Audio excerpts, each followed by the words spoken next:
Hi everyone, this is from CPS academy. இன்னைக்கு நம்ம Dinamani news பேப்பர்ல இருக்கக்கூடிய கரண்ட் அஃபேர்ஸ் தான் பார்க்க போறோம். ஸோ முதலாவதா பார்த்தீங்க அப்படின்னா யுனெஸ்கோ கலாச்சார பட்டியலில் தீபாவளி பண்டிகை. ஸோ இந்த டாபிக் பார்த்தீங்க அப்படின்னா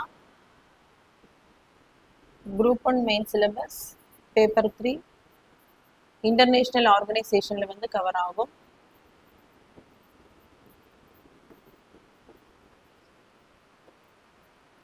ஸோ யுனெஸ்கோ அப்படிங்கிறது யுனைடெட் நேஷன் கீழே இருக்கக்கூடிய ஒரு அமைப்பு.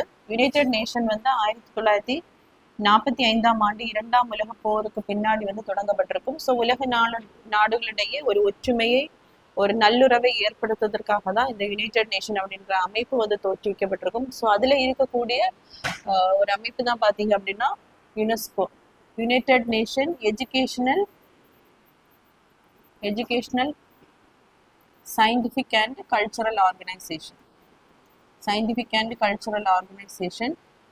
ஸோ இதில் என்ன பண்ணுவாங்கன்னா, இந்த அமைப்பு உலக எந்தெந்த நாடுகள் வந்து இதில் மெம்பர் கண்ட்ரிஸாக இருக்காங்களோ அந்த நாடுகளில் உள்ள அந்த சயின்டிஃபிக்காக, அதே மாதிரி எஜுகேஷ்னலாக, கலாச்சார ரீதியாக சிறப்பாக இருக்கக்கூடிய அந்த இடங்களை என்ன பண்ணுவாங்க, சிறப்பாக இருக்கக்கூடிய விழாக்களை கலாச்சாரமாக இருந்தாலும் சரி, இடங்களாக இருந்தாலும் சரி, அதை வந்து என்ன பண்ணுவாங்க அப்படின்னா ஒரு ஹெரிட்டேஜ் சைட்டை அனௌன்ஸ் பண்ணி அதை வந்து பாதுகாப்பாங்க. ஸோ இது வந்து அந்த உலக மெம்பர் கண்ட்ரிஸுக்கு இடையே ஒரு நல்லுறவு மற்றும் சமாதான போக்கை வந்து ஏற்படுத்தும். ஸோ இதுல பாத்தீங்க அப்படின்னா அதனுடைய 20வது கூட்டம் யுனெஸ்கோ தளமான தில்லியில் உள்ள செங்கோட்டையில தான் நடைபெற்றிருக்கும். ஸோ இந்தியாவில் முதலாக இந்த யுனெஸ்கோவினுடைய கூட்டம் நடைபெறுவது இதுதான் முதல் முறை. ஸோ இதுல பாத்தீங்க அப்படின்னா நம்முடைய அந்த பண்டிகையான தீபாவளி வந்து லிஸ்ட்ல வந்து சேர்க்கப்பட்டிருக்கு. ஸோ 2023ஆம் ஆண்டே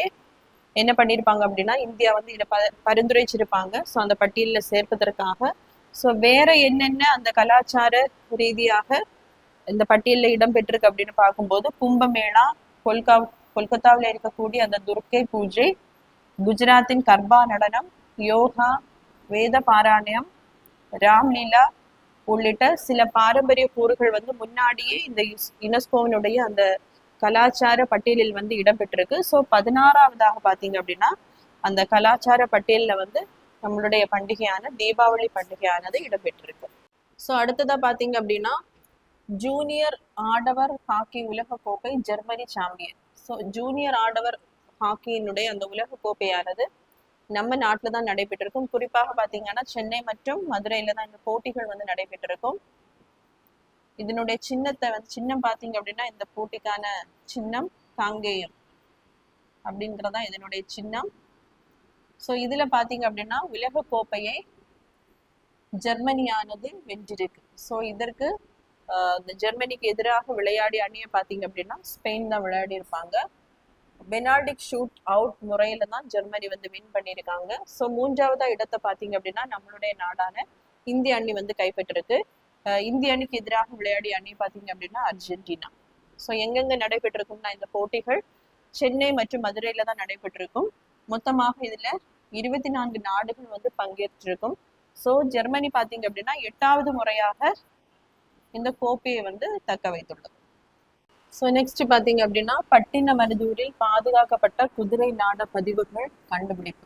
ஸோ இந்த டாபிக் பார்த்தீங்க அப்படின்னா குரூப் 1 மெயின் சிலபஸ்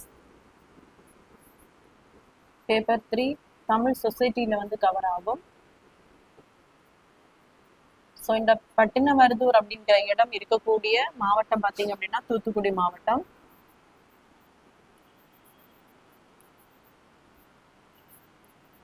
மாவட்டம். ஸோ இங்கதான் இந்த குதிரை லாட பதிவுகள் வந்து கிடைக்கப்பட்டிருக்கு. ஸோ இந்த பட்டினமருதூர் பார்த்தீங்க அப்படின்னா ஏற்கனவே தமிழக அரசால் தொல்லியல் களமாக அறிவிக்கப்பட்டிருக்கும். ஸோ அதற்காக இங்க அந்த தொல்லியல் ஆராய்ச்சி பண்ணும்போது தான் இந்த குதிரை லாட பதிவுகள் வந்து கிடைச்சிருக்கு. ஸோ இதை மேன்மேலும் நம்ம ஆராய்ச்சி பண்ணும்போது இதற்கான அந்த விளக்கங்கள் நமக்கு கிடைக்கும். ஸோ இது மட்டும் இல்லாம ஒரு இரும்பு வளையமும் கிடைக்கப்பட்டிருக்கு. ஸோ நேற்றுக்கு இதே மாதிரி பார்த்தீங்க அப்படின்னா தூத்துக்குடி மாவட்டத்தில் இருக்கக்கூடிய அந்த குலசேகரப்பட்டினம் அப்படிங்கிற இடத்துல வந்து 13ஆம் நூற்றாண்டை சார்ந்த ஒரு கல்வெட்டு நமக்கு கிடைச்சிருக்கும். ஸோ முதலாம் மாறவர்மன் குலசேகர பாண்டியன் இந்த மண்ணுடைய காலத்தினுடைய கல்வெட்டானது நேற்று கண்டுபிடிக்கப்பட்டிருக்கும். இன்னைக்கு பாத்தீங்க அப்படின்னா இந்த தூத்துக்குடி மாவட்டத்துல இருக்கக்கூடிய பட்டினமருதூர்ல வந்து குதிரையிலான பதிவுகள் வந்து கிடைச்சிருக்கு. ஸோ அடுத்ததை பாத்தீங்க அப்படின்னா ராஜாஜி பிறந்த நாள், பிரதமர் மோடி அவர்கள் மரியாதை. ஸோ இந்த டாபிக் பாத்தீங்கன்னா group 1 main syllabus paper 2 modern ஹிஸ்டரியில மாடர்ன் ஹிஸ்டரி இந்தியன் நேஷனல் லீடர்ஸ்ல வந்து ராஜாஜி அவர்களுடைய அந்த தலைப்பின் கீழே வந்து கவர் ஆகும். ஸோ நாட்டின் கடைசி கவர்னர் ஜெனரலா வந்து யார் இருந்திருப்பாள் அப்படின்னா ராஜாஜி அவர்கள் தான் இருந்திருப்பாரு. ஸோ இவருடைய பிறந்த நாள் தான் டிசம்பர் 10ஆம் தேதி வந்து கொண்டாடப்படுகிறது. அதற்காக தான் பிரதமர் மோடி அவர்கள் வந்து மரியாதை வந்து செலுத்தி இருக்காங்க. ஸோ இண்டிபெண்டன்ஸ் கிடைச்சதுக்கு அப்புறம் பிரிட்டிஷினுடைய மவுண்ட்பட்டன் அவர்கள் தான் ஃபர்ஸ்ட் கவர்னர் ஜெனரலா இருந்திருப்பாங்க. ஸோ அதுக்கப்புறம் பாத்தீங்க அப்படின்னா இந்தியன் 2 டொமினியனாக பிரிக்கப்பட்டிருக்கும். ஸோ இந்தியாவினுடைய அந்த கவர்னர் ஜெனரலாக 1950ஆம் ஆண்டு வரை ராஜாஜி அவர்கள் தான் இருந்திருப்பாரு. ஸோ இவர் பாத்தீங்க அப்படின்னா மிக சிறந்த அரசியல்வாதி, எழுத்தாளர். 1954 பாத்தீங்க அப்படின்னா 1954 இருந்து தான் அந்த பாரத ரத்னா விருதானது வழங்கப்பட்டிருக்கும். முதலாக highest civilian award in the country. So இது பாத்தீங்க அப்படின்னா வருடத்திற்கு 3 பேருக்கு வந்து வழங்கப்படும். ஸோ முதலாக 1954ஆம் ஆண்டு பாத்தீங்க அப்படின்னா ராஜாஜி அவர்களுக்கு, அதே மாதிரி நம் நாட்டின் துணை குடியரசுத் தலைவர் அவர்களுக்கு வழங்கப்பட்டிருக்கும், சர்வேப்பள்ளி ராதாகிருஷ்ணன் அவர்களுக்கு. ஸோ அதே மாதிரி இந்த இயற்பியல் ப்ரொஃபசர் சர் சி.வி. ராமன் அவர்களுக்கும் 1954ஆம் ஆண்டு வந்து வழங்கப்பட்டிருக்கும். அதுல ஒருத்தர் பாத்தீங்கன்னா நம்மளுடைய ராஜாஜி அவர்கள். ஸோ இவர் வந்து கேபினெட் அமைச்சரா வந்து இருந்திருப்பாரு. ஸோ 1946ஆம் ஆண்டு அந்த பவர்ஸை வந்து டிரான்ஸ்ஃபர் பண்ண போறோம் அப்படின்னு பிரிட்டிஷ் என்ன பண்ணியிருப்பாங்க அப்படின்னா அந்த கேபினெட் மினிஸ்டர்ஸை இந்தியாவில இருந்து சூஸ் பண்ணியிருப்பாங்க. ஸோ இதுல பாத்தீங்க அப்படின்னா ministry of education and arts இதனுடைய அமைச்சரா ராஜாஜி அவர்கள் தான் இருந்திருப்பாரு 1946ஆம் ஆண்டு. அடுத்ததா பாத்தீங்க அப்படின்னா உப்பு சத்தியாகிரகம், காந்தி அவர்கள் 1930ஆம் ஆண்டு உப்பு சத்தியாகிரகத்தை வந்து தொடங்கி இருப்பாங்க. இதுல வந்து தமிழ்நாட்டுல வந்து அந்த உப்பு சத்தியாகிரகத்தை வந்து முன்னிட்டு வழிநடத்தியவர் தான் இந்த ராஜாஜி அவர்கள். ஸோ இவர் வந்து திருச்சியில இருந்து வேதாரண்யம் வரைக்கும் நடந்து சென்று அந்த கடல்ல இருந்து என்ன பண்ணிருப்பாங்கன்னா அந்த கடல்ல இருந்து உப்பை எடுத்து அவர்களுடைய அந்த சட்டத்தை வந்து பிரிட்டிஷனுடைய அந்த சட்டத்தை வந்து மீறி இருப்பார். ஸோ இது மட்டும் இல்லாம 1922ஆம் ஆண்டு மகாத்மா காந்தி வந்து சிறையில இருக்கும்போது ராஜாஜினுடைய மேற்பார்வையில தான் யங் இந்தியா அப்படின்ற இதழ் வந்து வெளியிடப்பட்டிருக்கும். ஸோ அடுத்ததா பாத்தீங்க அப்படின்னா 1937ஆம் ஆண்டு முதலாக காங்கிரஸ் ஆனது அமைச்சரவையை வந்து ஏற்படுத்தி இருப்பாங்க. ஸோ இதுல பாத்தீங்க அப்படின்னா 1935ஆம் கவர்மெண்ட் ஆஃப் இந்தியா ஆக்ட் படி தான் முதலாக காங்கிரஸ் கட்சியானது அமைச்சரவை ஏற்படுத்தி இருப்பாங்க. இதனுடைய அந்த மெட்ராஸ் ப்ராவின்ஸினுடைய முதலமைச்சராக ராஜாஜி அவர்கள் தான் இருந்திருப்பாரு. அது மட்டும் இல்லாம 1950க்கு பிறகு நடந்த அந்த தேர்தலையும் முதலாக தமிழ்நாட்டினுடைய அதாவது மெட்ராஸினுடைய முதலமைச்சராக ராஜாஜி அவர்கள் தான் தேர்ந்தெடுக்கப்பட்டிருப்பார். ஸோ இதுக்கப்புறம் பாத்தீங்கன்னா அப்படின்னா அவர் வந்து தனியா காங்கிரஸ்ல இருந்து விலகி சுதேந்திரா அப்படின்ற கட்சியை வந்து தனியாக ஆரம்பித்திருப்பார்.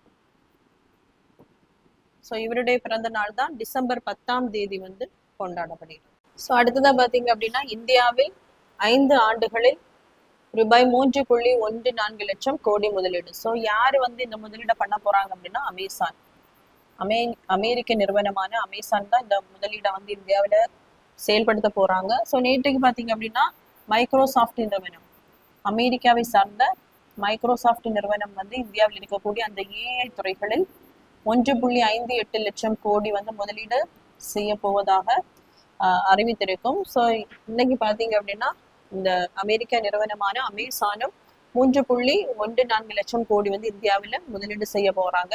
ஸோ இப்படி பண்ணும்போது இந்தியாவில் இருக்கக்கூடிய மக்களுக்கு வந்து அந்த வேலை வாய்ப்புகள் வந்து அதிகரிக்கக்குள்ள வாய்ப்புகள் வந்து இருக்கு.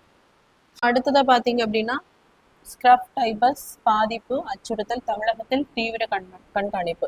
ஸோ இந்த டாபிக் பார்த்தீங்க அப்படின்னா group 1 main syllabus paper 3 science and டெக்னாலஜியில் பயாலஜியில் அந்த டிசீசஸில் வந்து கவர் ஆகும்.